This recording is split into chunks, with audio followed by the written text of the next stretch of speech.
This is Lorenzo, and this is the Training Space Taxonomy video series, lesson number 17. It's on the final lesson in the series. It's the 5-step home gym setup guide that's going to help you set up your home gym from scratch if you haven't done so already. Step 1 is all about identifying the ideal space in your home that you can permanently dedicate for training that's at least 3 by 3 square meters. We will then sectionalize your training space into 4 distinct training zones. We will populate each training zone with the appropriate stationary and floor stored based equipment. And finally, we will top it off with the 4 essential equipment accessory items that every home gym needs that you will use in both your stationary as well as your open floor training zones. So let's take a look. So for our very first step, you want to locate at least 3 cubic meters of open space.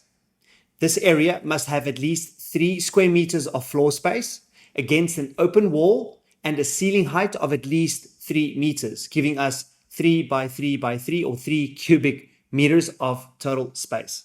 So for example, in my studio apartment, I already had these criteria in mind when I selected the place. By the way, it's so small. So let me just inspire you that if you think you don't have enough space, let me show you how small my space really is. What you're seeing here is all the space that I have for my living room, my dining area, as well as my office and my gym. In total, my studio apartment is only 50 square meters. So here's what I did.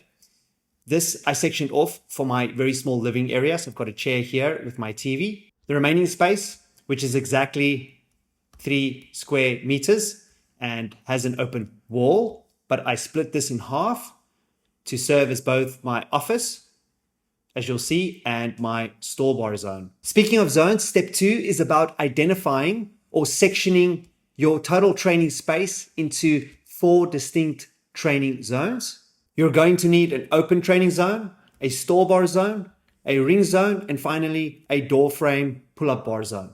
So for our first zone, we want to ensure an open area of 1.5 square meters next to a clear wall for your floor and wall-based exercises. For example, and ideally, I could have taken this total training space, divide it in half, and have my store bar zone here, which we'll get to in a second, with my mat.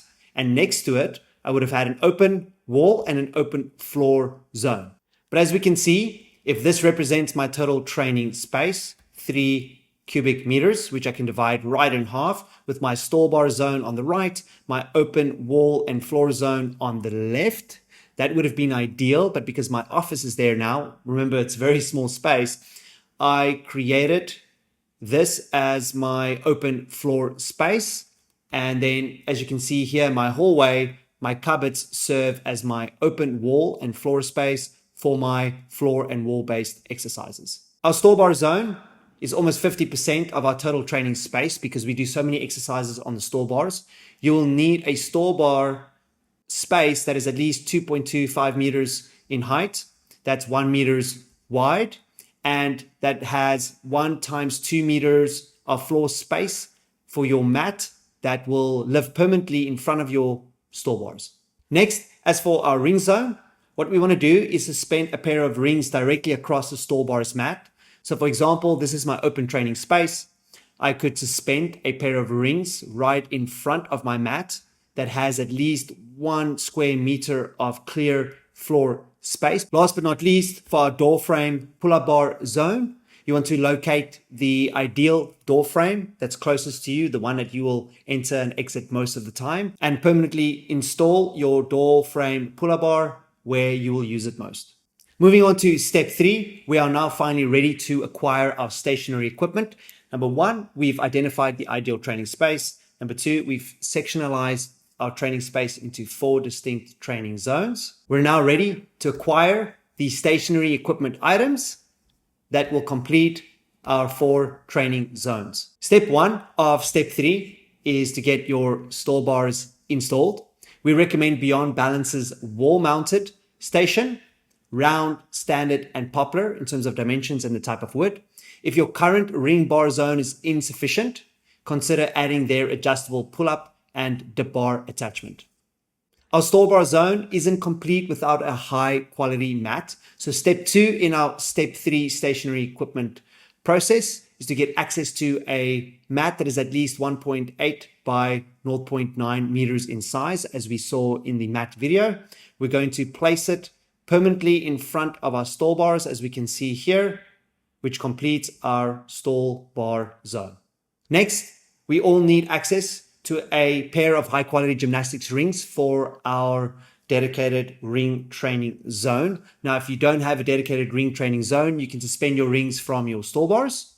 But remember, you won't be able to do all your ring exercises on there. You'll still need an alternative space for other ring exercises. So, for example, I would have access to a gym where I could do my ring exercises, but you could also suspend them from your door frame pull-up bar. For our fourth and final stationary equipment item, we need a door frame pull-up bar for our door frame. So again, you want to locate the ideal door frame to install your door frame pull-up bar for your scap pulls, active and passive hanging, and pull-ups that you can do throughout the day.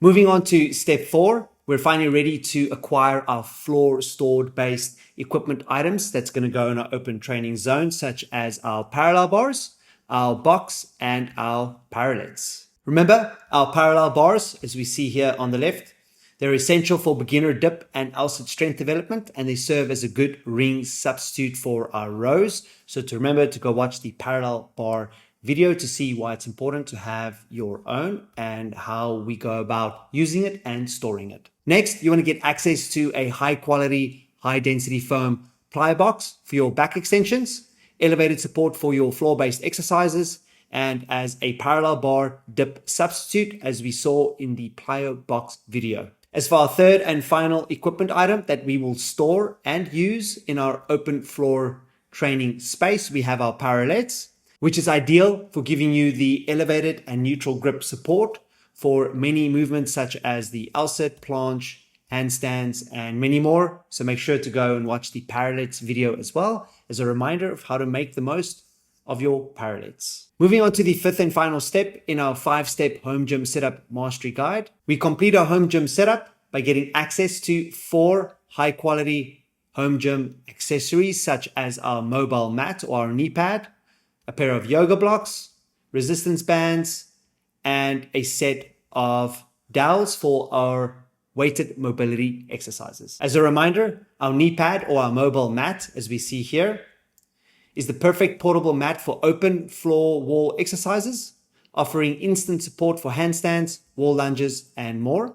As for our yoga blocks, this will give us the instant elevated support for our mobility and stability needs, as we saw in the yoga blocks video. Our resistance bands, which I've rolled up here in my drawer, provides us with the instant weighted support for our dips, pull-ups, planches, push-ups, and front lever needs. And as for our fourth and final accessory, we saw that our weighted dowel, stored here against the wall, serve as the ideal beginner's guide to weighted mobility training.